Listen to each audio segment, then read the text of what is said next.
Oh my goodness. Good morning. What is going on, all you amazing people out there in the omniverse? If this popped up on your screen for the very, very first time, I am Jesse. And what we're going to talk about today, we got about 30 minutes to talk about an idea that I have that may offend some people, may twist some brains. And that's kind of the purpose. Uh, Time is just a unit of measure. And I gotta credit my sister, Miss Jennifer Lacey, for like planting this idea in my head. We were talking about, the most powerful or most valuable assets and this sort of thing. And I used to really, really believe like time was my most valuable asset. And when I functioned that way, I was a time Nazi, right? Like every minute, oh my God, what am I gonna do? Ooh, all the time boxing and all these other Pomodoro technique and just different styles of trying to manage time kind of took over my world. Was I effective? Was I more efficient? Like, did I deliver more? Yes, I did. Was I having fun? Not so much, right? Because it was a matter of time. And what I've discovered since then, and this is what I'm trying to pour out into the world through the Do the Damn Thing Time Mastery Workshop, is help people shift from this idea of managing time to managing themselves using tools that are typically in the like time management space, but they've been justified. And so back to the point, right? Is we are, oh, look, there we go. We've got a repeat offender, one of the alumni, Make It Happeners alumni, Mr. Jake Jones. What's going on, Jake? He says, good morning, Omniverse 10-4. And for the rest of you folks out there in the Omniverse, where are you calling in from? Good morning, leave a smile. And if you're on the other side of the world, good evening, good afternoon, good everything. So back to the point. I want to talk about time being just a unit of measure. And another one of my good friends, Mr. Josh, had left a comment about like time is made up, right? And a lot of people like to have that argument and quibble over time is a construct and whatever. Like it is what it is. And so y'all know I'm a simple dude. So when I say that time is just a unit of measure, all we're doing, time is really just how long, like ticks, counts it takes for the sun to go around the world or for the world to go around me because the world revolves around me, right? And we count. Same thing on the clock, right? And we don't have clock faces as much as we used to, but it's just, a sequence, a space between each tick, right? It's just a unit of measure. It is not like we could change that unit of measure. We could call it letters. We can call it alphabets, signals, insignias, like all these things. And so what's the point behind that? The point is when we understand, or rather when I embrace the idea that it is simply a unit of measure, then the next question becomes, okay, well, what the hell am I measuring, right? What is it that is important or that could be important and impactful within each grade point, if you will? Look, we got some more comments. Oh my God, Mr. Craig Lair, what's up, Mr. Craig? He's at the job site, dedicated and jumping in, taking time to comment. I appreciate you, brother, up in Destin, Florida. And then we got my brother, Mr. Ernest. He says, guardian of time. Ooh, I think I hear some debate coming up. Guardian of time here in the Deuce Dime, San Antonio, Texas. So let me give you an example. I know I'm kind of rambling right now about time just being a unit of measure. Look at that. Mr. Mario Acosta coming in from Austin, Texas, the 512 in the house, Texas representing. Because I'm a construction guy and I'm a simple guy, when I think of a unit of measure, the time as a unit of measure, I want to present to you the trusty measuring tape, right? Now, what does a measuring tape do? Measuring tape doesn't build anything. It helps me like make marks, measure things, adjust, manipulate, cut, attach things to transform my world, to transform my immediate area, the space that I'm in. I can transform it by utilizing a unit of measure. And so, real quick lesson, if y'all don't know, on the measuring tape, there's little palitos. And there's a big one in the middle. That's a 1/2 inch. There's a little smaller palito. That's a 1/4 inch. And then there's a bunch of little baby ones, and those are 1/8 and 16th inches. There's your lesson on measuring a tape. But the point being, my measuring tape, think of this measuring tape as a clock. Think of this measuring tape as a calendar. It by itself does not accomplish anything. All it does is measure stuff. Then we do something after we do the measurement. Oh, we got a comment coming in. Mr. Jake Jones says, what all have you been measuring with that? I know. Jake's like, Jesse, get to the damn point already, son of a gun. Oh, Mr. Byron coming in from the DFW. What's up, Byron? So, all right, I'm just going to get to it, Jake. What all have I been measuring with that? So first, maybe if you're asking about my brand new shiny tape, I haven't measured much with it because I don't really work anymore. But in terms of measuring, that, like using time as a measurement tool, what I am measuring is where or what volume or density of energy and focus. Where am I going to apply the energy and focus? So for example, we all have 24 hours, right? Some of us might have a little less and we just don't know it yet. And our families will know. We won't. Anyways, I have an hour. Everybody on the call right now, you have an hour. I can sit on my hammock and fiddle fart around and get nothing done. Is that hour any more valuable? No, it's not. Maybe if I needed to rest, right? And so within an hour, the measurement, the bucket, the question then is, how do I make that hour? How do I do something with that hour? How do I do something with the 12, 16 inches that are on my measuring tape? What is the something? Well, I got to pick my resources, my materials. What are my materials when I'm building stuff? Depends on what trade I'm in. If I'm a plumber, it's pipe, it's unistrut, it's alt thread, and I'm going to cut them and assemble them and make something amazing with the materials that I have at hand. I need to measure them so that I can make something that is usable, that adds utility to the people around me. Same thing with time. Time is a unit of measure. What are my materials? Here's what I'm suggesting to you, that the materials that we can use to transform the world, our worlds, and increase the value of the time or increase the utility of time is focus. It's energy. It's attention, right? Like, which are, those are kind of intertwined. And so instead of thinking, oh, I only have an hour to do the thing, I think about it like reflectively. Think about it looking backwards. What did I do over the last, let's see where we're at. We're at 8 minutes right now. Within those 8 minutes, what did I do? I put my energy out into the world. I'm sharing a crazy idea. I'm struggling like hell to try to be clear and concise about the idea, but I'm chewing on the thing with the intent of helping or delivering a different idea for people to think about and consider, to kind of free ourselves from this thing of like, oh my God, I only got minutes. I'm running out of time. I need to do something better with my time. I need to manage my time better. It's like, you don't. Like, time's going to be the thing. My measuring tape is docile. It does nothing until I put it to use. Same thing with the clocks and the calendars. They do nothing to make anything happen.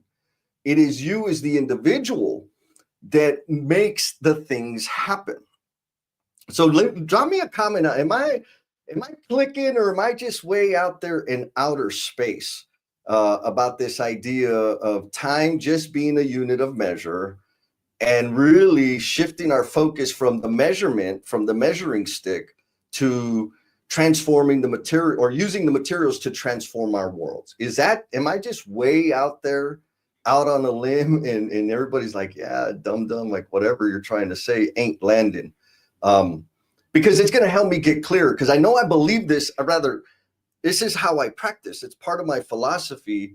I don't necessarily, yes, I obsess about what I'm going to be doing within certain time frames, right? Like I want to accomplish something. I want to build a website. I want to build a landing page. I want to deliver value and introduce people to all kinds of things that are going to make their life awesome within a certain period of time. But allocate or identifying that time frame doesn't make it happen. Deciding something needs to be 12 inches long or 2 feet deep doesn't make it happen. There is energy, focus, heart, like all those beautiful hidden materials that we use to make amazing things happen. All right. So we got a comment. Mr. Jake Jones says, see, I've always thought of time as more of a currency. Oh, I love this because thank you, Jake. And folks out there in the Omniverse, if you see time as more of a currency, drop some like thumbs up and claps and high fives in the comments so I can see that. Because I feel you, Jake, and I'm not going to disagree. But I also I can't necessarily exchange time because I can't make more of it. I can't get less of it. It's what I do within the measurement, within the bookends. That's where my brain is. But let's come back to that. We got Ernest saying, yes, guard the time with a sword of focus. Ooh, so now we're talking like guard your time with a sword. The focus is your weapon, is your sword to guard that time. I can get down with that totally. I smell what you're cooking. So let's get back to Jake. Jake says, I've always thought of time as more of a currency. And so when I think about a currency, I think about an exchange, right? I'm going to use this currency in exchange for some kind of value point that I want to have. And so let's say I want to get a new laptop. Can I give you 3 hours to get my new laptop? No, maybe not necessarily or not directly. I'm sure, when I'm flexible in my thinking, I can say, well, there is something I can do within 3 hours, a service that I can provide in exchange for money, and then I can get that money and exchange it for the computer. So maybe, kind of, sort of. Jake says, I have a finite amount. I cannot make more, but I can choose where and how I spend it. But do you spend it? Because I don't think it ever runs out. And maybe that's where my alignment needs to happen. It doesn't run out until I run out. Let me say that again. Time does not run out for me until I run out. And what do I mean by I run out? When I die, when I move on to the next phase or not go into the dirt. So because time continues with or without me, right? So this is why it's still a unit of measure, back to the measuring tape, right? The concept of inches or metrics, if you're in the metric system, does not stop. Does not care if I'm here or not. There's no relationship between me and time. There's no relationship between me and a measuring tape, except what I can do within the units of measure. Now, that being said, Jake, I do agree that you can choose what to do within it. And so, again, maybe I'm just quibbling over baby stuff, but to the point, like choose where and how I spend it. I want to plant the idea of, are you spending time or are you spending focus? Are you spending energy, right? Are you spending what you like, your heart and your mind, your gifts and talents? Is that what you're applying within bookends of time? That's the question. That's the thought. Thank you, Mr. Mario. Mario says, okay, we talk about guarding, but how do we guard the time and shit? Ooh, and when should we guard the time? Okay, perfect. So thank you, Mario. And Jake, keep it coming, man. I'm not trying to disagree. Like, you're helping me get clearer about some stuff. I'm going to go back and re-listen to this and say, ooh, I can dive deeper into that little subject there. Anyways, Mario says, okay, we're talking about guarding time, but how do we guard time and when should we guard the time? Beautiful question. And it's a really main heavy point in the strategic selfishness workshop. I kind of like that name. Let me know what y'all think about, or selfish strategery. Anyways, that is a big point in the workshop. And so how do we guard the time and when should we guard the time?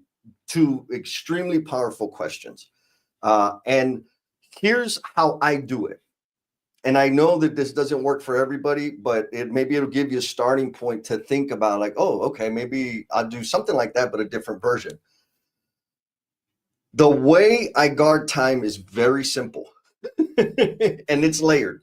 So number one, I use a calendar. I'm a Microsoft Outlook freak.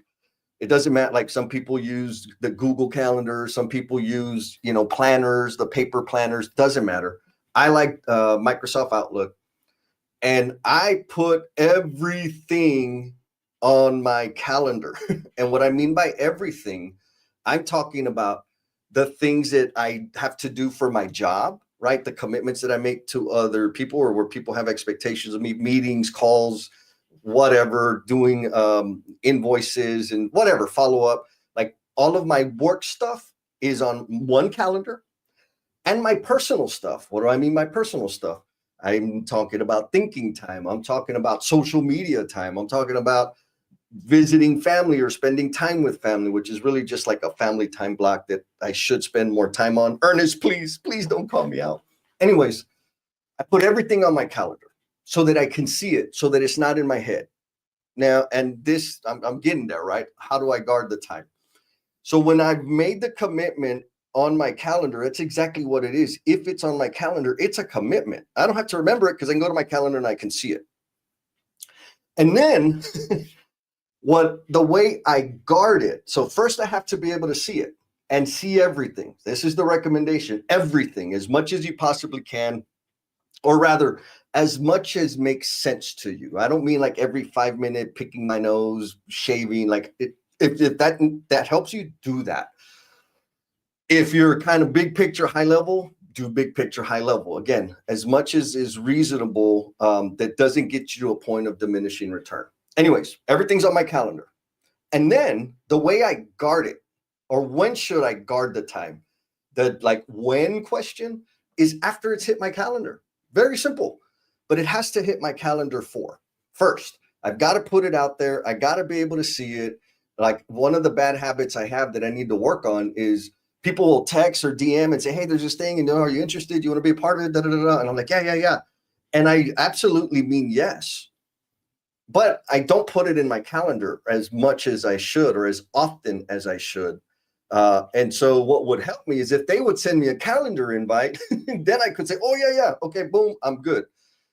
That's not on them. That's on me. It would help me. So anyways, putting it all on my calendar. And then the way I guard it is very simple. When I'm on Sunday afternoons, I look at just the next week. So tomorrow is what I'm going to do. Okay, what do I got planned next week? I fill each day with my limit, because my limit's 7 activities per day, or that's my target anyways. And I make sure I have 7 commitments per day on my calendar. And the way I guard it then is when I get that call on Monday, hey, Jess, you got time to do that? I do next week, or I do in a couple of weeks. Hey, Jess, can we jump on a call real quick? I want to pick your brain. Absolutely. Here's a scheduling link. Find a date that works for you. And so what that helps me do is keep or avoid double booking myself, avoid me having back to back stuffs where I'm rushing around and I'm like underserving the people that I want to serve. So that's how I guard it. And let me know, Mario, give me a thumbs up if that's landing with you, or if that just seems too anal. It's a whole process. And again, just like you said right here, in the selfishness workshop, yeah, baby, I walk you through the whole thing, where I go from future planning, big picture, long-term planning, down to like scheduling, monthly, weekly scheduling. And there's a little secret part in there, a selfish part, where we find out how to filter out the things that are already in our calendar that really ain't helping us, that really aren't like magnifying or amplifying the fulfillment that we experience, that we need to experience. And why? Because we're not serving to in terms of sharing our gifts and talents as much as we can. Why? Because we're giving our time away because we want to be polite, because we want to be nice, because we want to meet expectations. And so that's why we're heavily focused on being selfish only during the workshop. Then you can go back to being a nice, decent person. Anyhow, so Mario, if that landed with you, let me know, bro. If I'm still kind of bouncing too far all over the place, let me know. We got Mr. Ernest D. He says, oh, yes, solid advice. Guard, focus, boundaries, energy, awareness, discipline. And this is a beautiful point. Guard does not mean menace others, right? It just means it's okay to say, thank you, I do want to play. However, I can play next week. I can't play. I'm not going to play this week. Not accusational and all the other things. Beautiful point, Mr. Ernest. Jake says, no, I like where you're going with this. Got some noodling to do here. Awesome, Jake. And me too. So folks out there in the Omniverse, if you got if an objection, and again, you think I'm full of it, let me know, because I want to figure out how to get clearer about this idea. I know how to do it, right? Like a lot of things that we do in our life, we're really good at doing the thing, and we understand what it feels like, and we're really great at it. But then when it comes to articulating it, it's wonky and choppy, and that's kind of where I'm at now. So y'all are helping me with it. I love the comments. It really helps me. Mr. Bobby says, timing is everything when moving pieces, parts, and product. Plan ahead, 3 to 5 steps, execute. Absolutely. So, Bobby, what I love about what you just shared with us is it's not this big, elaborate, conceptual thing, right? It's moving pieces and parts. Think about the next 3 to 5 steps, what you're going to do with them, and then execute. Like, it's really that simple. And so another point I want to make, so thank you, Bobby, because you triggered a thought. Another important thing when we're thinking about this time as a unit, simply as a unit of measure, what we like to do, or rather what I've done historically, which I'm curious if you guys have done the same thing, what I've done historically is when I'm sitting down to do like my future planning, which I will be doing this weekend because it's the end of the month, and I look at next month and actually it's a new quarter. Oh my God, it's already the middle of the year, son of a gun. Anyways, I think of it, I've learned to think of it in 3 buckets. There's future planning, which is long-term. Planning is just getting it out of our head, like Mr. Bobby said. What are the next steps? What are the moving pieces? Let me put them out in front of me. They're all in my head. Let me put them in front of me so I can see them and then prioritize them. I'm not scheduling and I'm not executing. I am only planning, which is getting the steps out, putting them in sequence. Then we get into scheduling. And I do this intentionally in very separate ways because my brain wants to do all 3 of them at the same time. And then I get anxious and, oh my God, I'm never going to finish. And so back to units of measure. When I'm doing future planning, I'm thinking long term. What's the long term? I'm thinking units of measure. I'm thinking in feet, not inches, not fractions of an inch, but a whole foot. When I get to scheduling, now I'm thinking in inches, right? I'm in smaller units of measure. I'm thinking in weeks and days. When I get to execution, now I get into the super granular, step by, like task by task, hour by hour, all the little palitos on the measuring tape. And so very different way of thinking. Future planning, big picture, big chunks. When I get to scheduling, now I'm making a commitment. I don't have to plan and brainstorm anymore. I've already decided, like, okay, yeah, this seems like it's going to make sense. Let's plug it into the calendar so that we can guard it and actually make the damn thing happen. Once it's in the calendar, once my calendar is populated, then every morning I get in there and say, okay, what did I commit to executing today? And I use my fancy little Trello board and I create a sticky note for, or, a card for it. And one at a time, I knock those bad boys out. And then I have a reflection process, which again, all of that is in the selfishness workshop. I think I like that, Mario, just the selfishness workshop. Mario says that is one of the hardest parts, to not turn anyone around. Yeah, man. And I'll reinforce that. Like, it's uncomfortable, super, super uncomfortable. Oh, you know what? I forgot to announce the randomizer. So we're going to do the randomizer here in a few minutes, or in a couple of minutes, which means drop a comment in the thing, and that'll get you in the little raffle. We'll do the selection, and I finally put a couple things together. So if you get selected in the randomizer, you get two things. I'll give you the link to the daily execution template on Trello, and I'll give you a link to sign up and join the exclusive community of Make It Happeners. Jake, you already have the link because you went ahead and suffered through the selfishness workshop. But anyhow, drop a comment so you can get in the randomizer, so I can hook you up with some cool stuff. And I know there's a few people out there that I keep saying I'm going to hook you up, but the things weren't built. Now they're built, ready to go, so I'm going to hit you back. Anyways, Mario, to this comment, that is one of the hardest parts, to not turn anyone around. Yes, it is uncomfortable. Like, I feel icky when I say no. Now, I don't have to say no necessarily. When I'm guarding my calendar, if I know I've already populated my tasks for the week. And so it's very easy. It takes some discipline. It took a lot of practice for me to get there, for me to say, yes, I can meet with you. Yes, I'd love for you to pick my brain. Yes, I'd love to volunteer next week, right? I'm not saying, no, I don't have time for that. I am committing. I know that I've committed time to specific things for this week, and there isn't space for anything unplanned. Now, do I deviate from that? Yeah, every now and then, because I want to have enough space in my calendar to be available for somebody who really, really needs help. And those things happen. A lot of people know, they're like, man, I want to get on your calendar. I'm like, well, what you got? Well, I got this thing. I don't know what to do. Call me. And we can have, that quick 15, 20-minute conversation. Anyways, but the point is, when I finally built the discipline of populating my calendar at the end of the week for the rest of the week, now when people want like new things or, unplanned stuff, I can say yes next week, yes in 2 weeks, and feel good that I am saying yes. And I'm also guarding my time. And then I give myself some grace and flexibility to like maneuver through that thing based on, whatever criteria you want to use. Miss Sharon says, it lets people know you will be focused. Oh my God. Yes. Sharon, thank you, sister.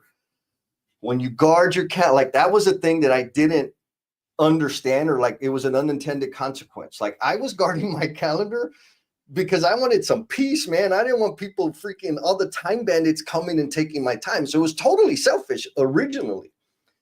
But what has happened is exactly what Miss Sharon says, is when I guard my time and I'm intentional about the commitments that make it to my calendar, it helps people know that I will be entirely focused on them.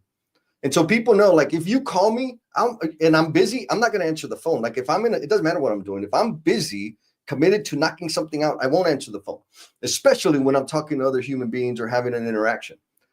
Sometimes I'm doing fiddle farty stuff, right? I'm doing laundry, I'm walking, I'm running, whatever. And people will call and I will answer, and I will be a little bit distracted. And you can tell. Part of that is because you weren't on the calendar. But when I'm focused, you can absolutely tell. So beautiful point, Miss Sharon. Oh my God, we only got a minute left. I'm running up the clock. We got all these awesome comments. Oh my goodness. Yep. Look, Craig says Trello is a game changer. So again, your comments in there, that means you're in the randomizer already. Oh, look. So Sharon's giving us some labels to think about. I call future planning, visioning. Love it. Absolutely. And so, Sarah, thank you. I'm going to go to your other one because it's super important. I call scheduling time management. I love it. Absolutely love it. And here's what I want you folks out there in the Omniverse to anchor on. I call long-term planning, I just call it future planning. When I'm working in my calendar, I call that scheduling. And when I'm day to day, I call that execution. The combination of all of that, I call self-management. I don't call it time management. Am I right? Who cares? It makes sense for me. The main takeaway here is use the damn words that make the most sense to you. Right? Like, you don't have to reframe your vocabulary to align with what I'm saying.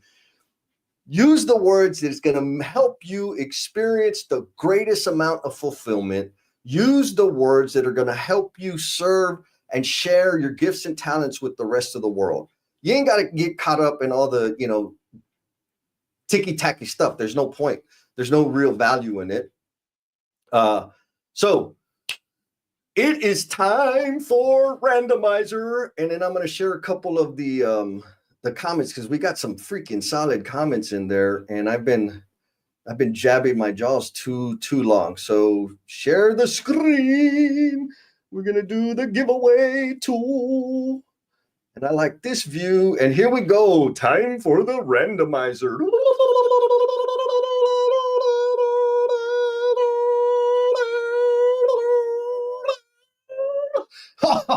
Jake Jones. All right.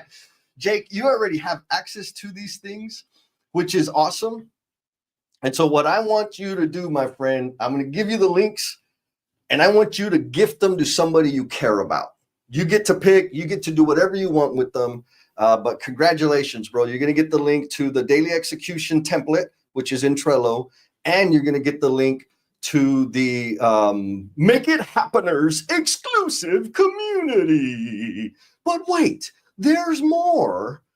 Oh man, can y'all tell I'm having fun? We got more comments, son of a gun. Okay, so I'm going to read these comments, and then I'm going to sign off. And I'm going to ask for a favor. So one, Jake Jones says, there's absolutely nothing wrong with being selfish. Amen. Oh my goodness, that's a big word. Steadfoundedness have this strange aversion to being more concerned with themselves than everything else. Anyways, you have to make sure that you are taking care of your needs first before you take care of others. Think about the oxygen mask on a plane, 100%. The more you invest in yourself, you guard your calendar, you guard your energy, you guard your focus, the better equipped you're going to be to serve the people in your space. And that is the ultimate thing. That's why the hell we're all here for, folks. And so here's what I want, or here's the question I asked. I need help with this.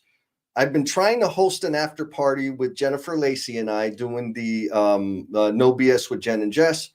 I want to incorporate an after party here on these live streams. Here's my challenge, though. We've been doing it we used to do it on Clubhouse or LinkedIn Live, and that don't work no more. We've been trying to do it on Teams, but a lot of people, like, it's hard. Like, people are struggling to access the Teams to do the after party. And if you don't know, the after party is where we get to have some conversation and maybe some debate or ask some questions, but very least get to hear each other and talk. So it's not just me doing all the talking. My challenge is this. I'm looking for a platform that will make that super easy for you to access it. Like I said, we've used Teams. That's clunky for a lot of people. Some had a recommendation to use Google Meet. I'm not versed in it, so I'm going to have to figure that out. So if you have any recommendations, ideas, thoughts, maybe it's Zoom. I'm not a Zoomer, but if you're a Zoomer, let me know. What I need to know is what platform would make it easiest for you to jump on. You don't have to have your camera on, and for us to continue this conversation every Saturday. Leave it in the comments. If you're watching this on replay, appreciate you showing up. If you're a lurker out there, I love the lurkers out there. I hope this offered some value. You guys added tremendous value to my day, and I'm going to work harder on getting clearer about what this idea of time is just a unit of measurement. And lastly, I want to shout out my sister, Miss Izzy, who is also an alumni of the Make It Happeners community. She says, my friends, crushing the damn thing. So, summary. Time is a unit of measure. My measuring tape don't do nothing, but it gives me some information. It gives me some ideas, some bookends in which to go and apply, use, manipulate the materials that I have been gifted with to transform the world around me. The materials that I've been gifted with: talent, care, energy, focus. What do I do with those materials within the measurement, which is time, is what has transformed my life. I appreciate y'all very, very much. And we'll talk at you next time. Chicken banana.